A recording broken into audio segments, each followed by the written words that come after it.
But you seem smart, so that's good. Well, I've actually read a book. One. I've read one book. Yeah, it was a hell of a book. It was a hell of a book. I don't remember what it was called, but it was good, I think. Yeah. Yeah. It's called the Dictionary. Yeah, that's it. There's so many words. There's so many words. Yeah. Yeah, it was a big book. At the end, the zebra ended up doing it. Oh my God. Don't spoil it, dude. What? Come on, man. I have a 1-year-old very quickly. I have a 1-year-old. She loves books, and I love her books because they're about 7 to 8 pages each. Perfect. So even like each night, I think I read like 3 or 4 books. Yeah, you seem smart. Which Buy the my movie father's rights. proud of. Just make a movie out of it.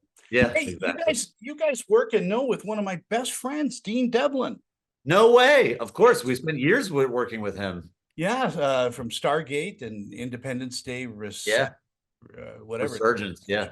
Resurgence. Yeah. That's it. Yeah. Yeah.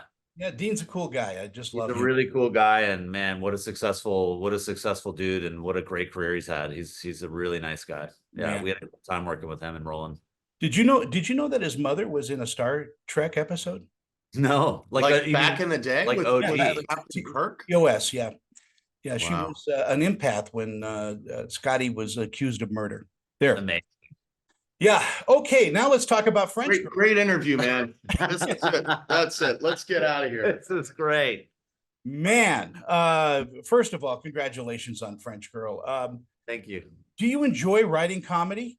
Nope. No, it's a real chore. No. We're really depressed guys. So we actually talk about that, like that it's quite cathartic to go to work and to be able to laugh and to write comedy and rom-coms. At least we get to be happy on that side of life. It's beautiful. No, we've been like James and I met as actors 20 years ago, working in Montreal on a film and then subsequently a TV show, and we realized we had a really great chemistry, and that sort of got us into writing. And it's largely been comedy. We've definitely done some genre stuff, like the sequel to Independence Day, and we've developed Stargate and some like big IP for sci-fi, but I think our heart is really in comedy. That's where we I mean, yeah, we're like, we just are so obsessed with everything that John Hughes did. He never wrote the prequel to Independence Day. Not sure he would have wanted to, but it was really nice to come home, so to speak, after, like Nick said, writing these big films, to finally kind of go back to what inspired us out of the gate to do movies and to want to be in films. And so hopefully we did a good job in that way. But directing comedy is a whole different muscle, because you've got to be able to, think about the timing, audience laughter, all of that. And I think it's more stressful than a dramatic or action film. Yeah, it's like you say, it's really all about the timing, and there's a lot of physical comedy in French Girl, which is also really difficult to nail down. You need the time to do it. You have to plan it well. You got to rehearse these things. Some of that was really tricky, but it's a great challenge and we love it. And I think the fact that we have a base as actors and then subsequent to that spent years just writing, those were really great foundational skills to bring to directing, because we know how to speak to actors. We know how to, if a scene isn't working on the writing level, we can quickly pivot and adjust. So the last layer, sort of bringing it all together with the visuals, was the last sort of hill we had to climb. And thankfully there's 2 of us, because between the 2 of us have one brain, which is good. And I think it's, especially for comedy, what's like a bit stressful, but also in a way unavoidable. Not everyone is going to find a joke funny, right? Like in drama, something that's sad is sad. Yeah. You're on a battlefield and your hero dies. Yeah, everyone's going to be upset. And everybody's triggered by something, though. And yeah. And in comedy, what's kind of, a safe thing to understand eventually, and to remove the pressure from oneself, is you're lucky if 60-70% of the people agree with you that a certain moment or a certain line or a certain situation is funny. And that's kind of the only thing you have control over. You're never going to make everyone laugh. No. So you really just have to listen to your own instincts and do what makes you laugh. And thankfully there's 2 of us, so we have a good sounding board. But what made that even more complicated was the sort of bilingual nature of the film. Exactly where I was going. We had the French-Canadian angle, which again, comedy is so culturally specific, and French Canada has its own brand of humor, and our American sensibility meshed with that was a really interesting kind of sort of recipe to play with. And you know, we just tried to listen to our instincts and, you know, hope for the best. And I think we came out okay. You know, I've known Vanessa for a little bit because she worked out here in Salt Lake City on High School Musicals and all of that. But I never thought of her as a kind of drop dead funny actress. And I've seen her do cute things, but this is just amazingly funny for her. She would, I think that's why she agreed to do the film. I don't think she, quite frankly, gets offered this kind of stuff because, like you said, she's not really known for it. So I think people don't really talk about her in those contexts.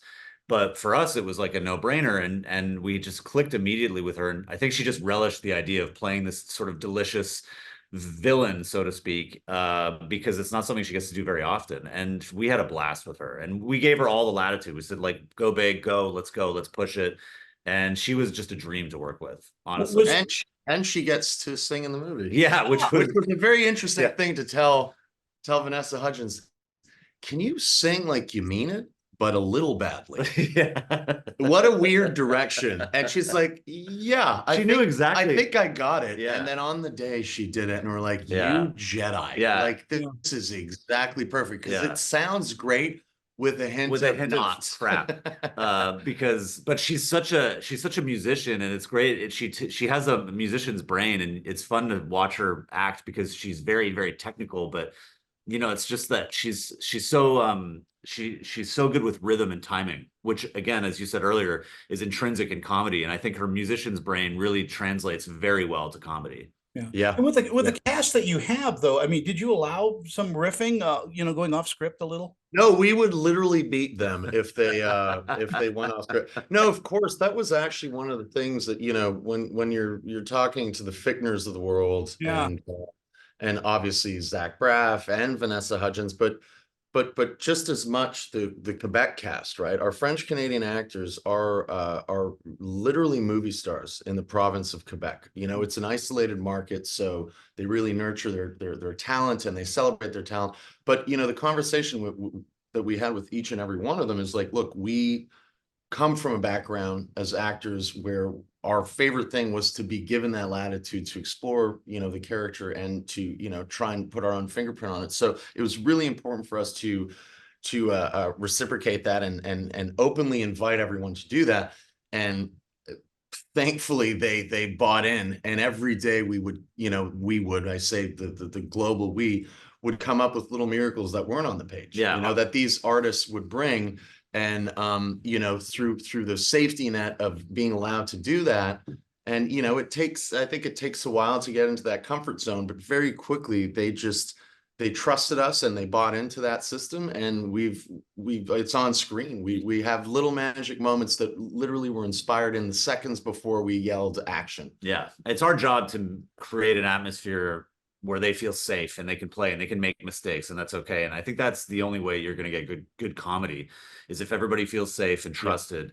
So there's no anxiety, because anxiety is a comedy killer. Like, you just won't get the funny if you're nervous or anxious about anything. So that was really our job. And again, that's back to our background as actors. We know the kind of sandbox you have to create to sort of let those juices flow. And I think we got there. It's something that we really love doing. Like, we'd be shouting off camera lines we'd come up with, in the moment, and they would love that. It would feed them, and it would get everybody excited. It creates an energy on set that I think translates into the film, hopefully. And here's something I noticed too, that in the crowd scenes, and when you're using background people, they were great. Your background people were incredible. Yeah, I mean, Quebec is a great place to shoot. It's just, there's so many films have shot here, so there's a whole ecosystem, from the extras, the crew.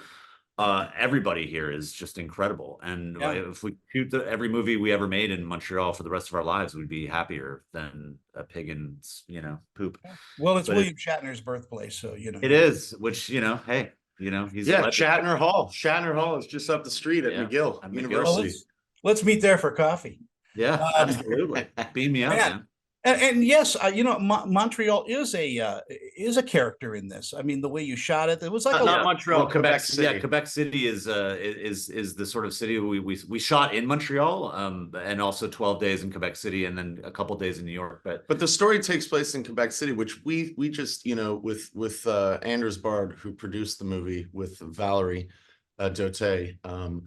we talked about Montreal, and we just landed on Quebec City in the sense that this is a 400-year-old city that has so much history, and it's such a lovely backdrop. it hasn't really been celebrated Yeah. in, at least in an American, type Context, rom-com, like the one that we made, and we're like, what an opportunity to showcase one of Canada's most gorgeous city, one of the most gorgeous cities in the world, and again, it's a rom-com, so Yeah, that's where we brought the rom. It We're has- like, the city will do the rom part. It has We a got the con. fairy tale kind of quality, and the Chateau Frontenac, the place where she's interviewing to work, is like a castle, and it's the proverbial castle that Gordon has to storm in the end. So that's kind of the texture that we wanted to bring to it.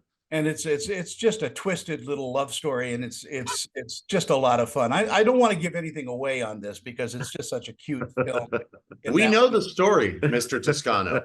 Yes, but I mean, the people. There's no spoiler. We know what happens. Yeah, Zach Braff turns state's evidence and goes to jail for 20 Exactly. Yeah. Yes, It's a justice turncoat. was served. There's the twist. Yeah. In our final moments we have, what do you think audiences are going to take away from watching French Girl? We hope that they just have a really delightful time with it. I mean, the world today is so difficult, and it's nice to laugh, and it's nice to watch love unfold on screen. So that's something that I hope people take away. I hope they have a good giggle. I hope they hug their loved ones a little tighter. I don't know. But it was really like, in the spirit of what you're saying, we found ourselves, I think, a few years ago, recognizing that it's more and more difficult to get these movies made. And they don't make a lot of them yet, not to get into, the data of streaming services, etc. But they're certainly still some of the most watched films. And we thought, let's give it a go and see if we can try and get one made, because it's the stuff that we keep tuning into, and it's the movies that we like to rewatch over and over, because again, we feel safe watching them, and we laugh, and it's about family, and it's about food, and it's about love. And thankfully enough people agreed and said yes, that we were able to pull that off. And hopefully we pulled it off well enough that people watch it and have that exact feeling, of just being happy. And if you can have a smile on your face for 90 minutes, then we've done our job. That's it. It's exactly right. And they will. The audiences are going to love this film. I want to thank you for your time this morning. We'll throw some love out to Dean. Oh, absolutely. Yeah. Yeah, thank you for taking the time and watching the film. We really appreciate it. Oh, you're so welcome. And let's catch up for a longer interview sometime. That would be Absolutely. lovely. And let's get Dean involved. Yeah. Yeah, we'll make him do it. We will force Dean Devlin. Yeah, that happens. Yeah. All right, gentlemen, thank you so much, and have a great Thank you. Thank you, my friend. Have a great day. Good one.